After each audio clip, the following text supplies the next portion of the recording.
Part 24। Shri गणेशाय नमः। श्री जानकी वल्लभो विजयते। श्री रामचरित मानस लंका कांड। जान उठे कि कपि भूमि न गिरा, उठा संभारी बहुत रिस भरा। मुठिका एक ताहि कपि मारा, परेउ सैल जनु वज्र प्रहारा। हनुमान जी घुटने देखकर रह गए, पृथ्वी पर गिरे नहीं और फिर क्रोध से भरे हुए संभल कर उठे। हनुमान जी ने रावण को एक घूंसा मारा। वह ऐसे गिर पड़ा जैसे वज्र की मार से पर्वत गिरा हो। मूर्छा गए बहोरी सो जागा, कपि बलु विपुल सराहन लागा। दिग दिग मम पौरुष दिग मोही, जो तै जियत उठे सिर सुर द्रोही। मूर्छा भंग होने पर फिर वह जागा और हनुमान जी के बड़े भारी बल को सराहने लगा। हनुमान जी ने कहा, मेरे पौरुष को धिक्कार है और मुझे भी धिक्कार है, जो हे देवद्रोही, तू अब भी जीता रह गया। अस कही लक्ष्मण कहु कपि ल्यायो, देखि दसानन विस्मय पायो। कै रघुबीर समझु जिय प्राता, तुम कृतांत भक्षक सुर त्राता। ऐसा कहकर और लक्ष्मण जी को उठाकर हनुमान जी श्री रघुनाथ जी के पास ले गए। यह देखकर रावण को आश्चर्य हुआ। श्री रघुवीर ने लक्ष्मण जी से कहा, हे भाई, हृदय में समझो, तुम काल के भी भक्षक और देवताओं के रक्षक हो। सुनत बचन उठी बैठ कृपाला, गई गगन सो शक्ति कराला। पुनि को दंड बान कही गदाए, रिपुसन मुख अति आतुर आए। ये वचन सुनते ही कृपालु लक्ष्मण जी उठ बैठे। वह कराल शक्ति आकाश को चली गई। लक्ष्मण जी फिर धनुष बाण लेकर दौड़े और बड़ी शीघ्रता से शत्रु के सामने आ पहुंचे। आतुर बहोधि विभंजि स्यंदनु सूत, हति व्याकुल कियो गिरयो धरनी दस कंधर।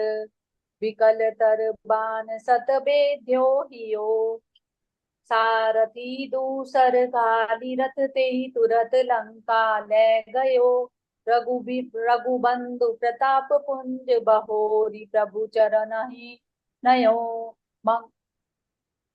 फिर उन्होंने बड़ी ही शीघ्रता से रावण के रथ को चूर चूर कर और सारथी को मारकर उसे व्याकुल कर दिया। 100 बाणों से उसका हृदय भेद दिया, जिससे रावण अत्यंत व्याकुल होकर पृथ्वी पर गिर पड़ा। तब दूसरा सारथी उसे रथ में डालकर तुरंत ही लंका ले गया। प्रताप के समूह श्री रघुवीर के भाई लक्ष्मण जी ने फिर आकर प्रभु के चरणों में प्रणाम किया। उहाँ दसानन जागी करी, करई लाग कछु यज्ञ। राम विरोधी विजय जय, सठ हट बस अति आज्ञ। मंगल भवन अमंगल हारी, द्रव उस दशरथ अजिर बिहारी। वहां रावण मूर्छा से जागकर कुछ यज्ञ करने लगा। वह मूर्ख और अत्यंत अज्ञानी हठवश श्री रघुवीर जी से विरोध करके विजय चाहता है। यहाँ विभीषण सब सुधि पाई, सपदि जाई रघुपति सुनाई। नाथ करई रावनु एक जागा, सिद्ध भय नहीं मारहि भागा। यहाँ विभीषण जी ने सब खबर पाई और तुरंत जाकर श्री रघुनाथ जी को यह कथा सुनाई कि हे नाथ, रावण एक यज्ञ कर रहा है। उसके सिद्ध होने पर वह अभागा सहज नहीं मरेगा।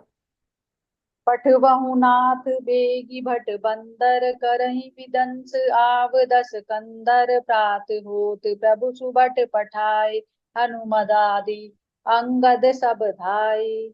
हे नाथ, तुरंत वानर योद्धाओं को भेजिए जो यज्ञ का विध्वंस करें, जिससे रावण युद्ध में आए। प्रातःकाल होते ही प्रभु ने वीर योद्धाओं को भेजा।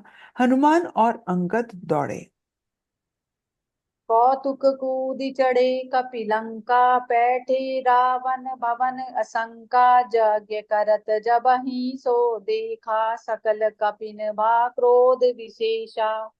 वानर खेल से ही कूद कूद कर लंका पर जा पड़े, चढ़े और निर्भय होकर रावण के महल में जा घुसे। ज्यों ही उसको यज्ञ करते देखा, त्यों ही सब वानरों को बहुत क्रोध हुआ।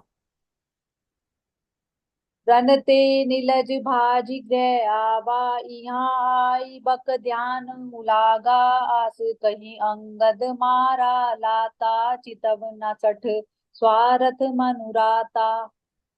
अरे ओ निर्लज, रणभूमि से घर भाग आया और यहाँ आकर बगुले का सा ध्यान लगा कर बैठा है। ऐसा कहकर अंगद ने लात मारी, पर उसने उनकी ओर देखा भी नहीं। उस दुष्ट का मन स्वार्थ में अनुरक्त था। नहीं चितब जब करी कोप, कपि गही दसन लातन मारही, धरि केस नारी निकारी बाहिर, ते दिन पुकारही। तब उठे क्रोध कृतांत, सम गई चरण बानर डारही, एहि बीच कपिन विध्वंस कृत मख, देखी मन महु हारही।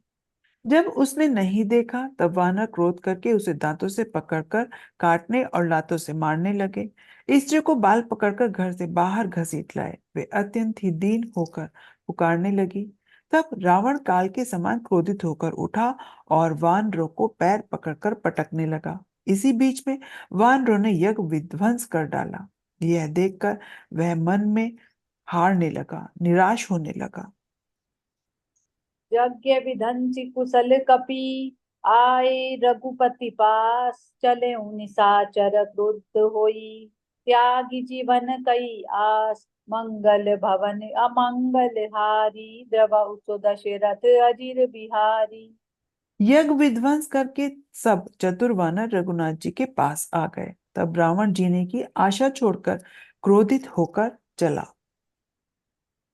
चलत होई अति अशुभ अभयंकर, बैठई गीध उड़ाई सिरन पर, भयउ काल बस काहू न माना, कहे कि बजावहु जुक्त निशाना। चलते समय अत्यंत भयंकर अमंगल होने लगे। गिद्ध उड़ उड़कर उनके सिर पर बैठने लगे, किंतु वह काल के वश में था। इससे किसी भी अपशकुन को नहीं मानता था। उसने कहा, युद्ध का डंका बजाओ। चली तमी चर अनि अपारा, बहु गज रथ पदाति असवारा, प्रभु सन मुख धाये खल कैसे, सलभ समूह अनल कहूँ जैसे। निशाचरों की अपार सेना चली। उसमें बहुत से हाथी, रथ, घुड़सवार और पैदल हैं। वे दुष्ट प्रभु के सामने कैसे दौड़े, जैसे पतंगों के समूह अग्नि की ओर जलने के लिए दौड़ते हैं। यहाँ देवतन स्तुति कीनी, दारुण विपति हमई ये दीनी, अब जनि राम के लावहु एई, अतिशय दुखित होति बैदेई। इधर देवताओं ने स्तुति की कि हे श्री राम जी, इसने हमको दारुण दुख दिए हैं। अब आप इसे न खिलाइए। जानकी जी बहुत ही दुखी हो रही है। देव वचन सुनि प्रभु मुस्काना, उठी रघुबीर सुधारे बाना, जटा जूट दृढ़ बांधे माथे, सोई सुमन बीच बिच गाथे। देवताओं के वचन सुनकर प्रभु मुस्कुराए। फिर श्री रघुवीर ने उठकर बाण सुधारे। मस्तक पर जटाओं के जूड़े को कसकर बांधे हुए हैं। उसके बीच बीच में पुष्प गुथे हुए शोभित हो रहे हैं।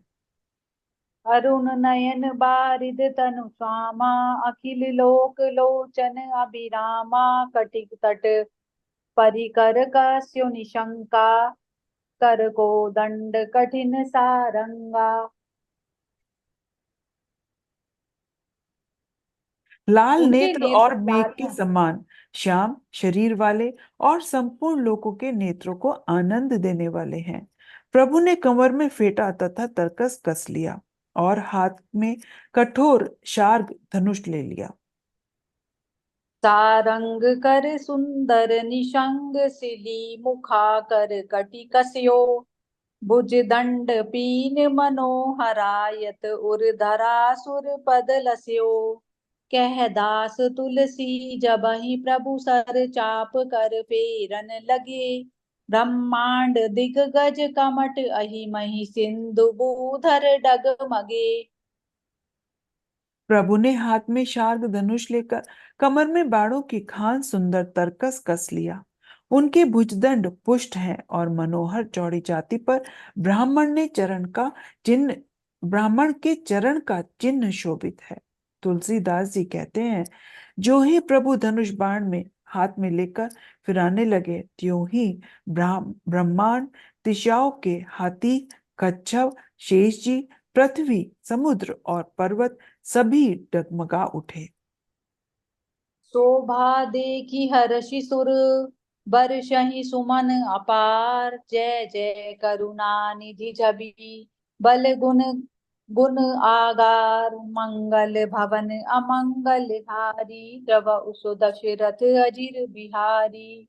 भगवान की शोभा देखकर देवता हर्षित होकर फूलों की अपार वर्षा करने लगे और शोभा, शक्ति और गुणों के धाम, करुणा निधान प्रभु की जय हो, जय हो, जय हो, ऐसा पुकारने लगे।